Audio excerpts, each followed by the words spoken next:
ಹೇಳಬೇಕಲ್ಲವೇ ಕಳ್ಳ? ನೀನ್ ಯಾವ ಭಗವಂತನು, ನಿಮ್ಮಪ್ಪ ಮುಂದುಗಡೆ ಯಾವ ಘನವಂತ?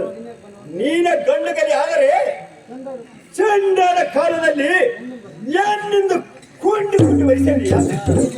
ನೀನ ಪರಾಕ್ರಮ ಆದ ನಂತರ ಕೊಂಚಲಿ ಸಭೆಯಲ್ಲಿ ಯಂತ್ರವನ್ನು ಮೈಮೇಲೆ ಹಾಕಿಕೊಂಡು ಬಿದ್ದದಕ್ಕೆ ಸರ್ವರು ಕಳ್ಳನ್ನು ಕೈಗೊಳ್ಳದ ಹೆಸರು ಯಾತಕ್ಕೆ?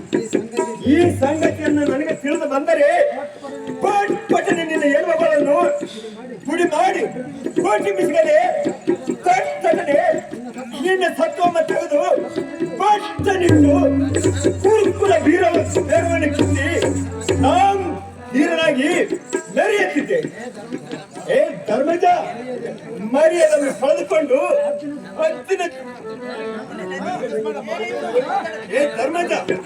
ಮರ್ಯಾದನ್ನು ಕಳೆದುಕೊಂಡು ಹತ್ತಿನಂತೆ 1000 ವರ್ಷ ಬಾಳಿದ ಫಲವೇ ಈ ಧೂಳಾಡರ ನುಡಿಗಳನ್ನು ಕೇಳಿ ನನಗೆ ಸಮ್ಮತವೈತೆ.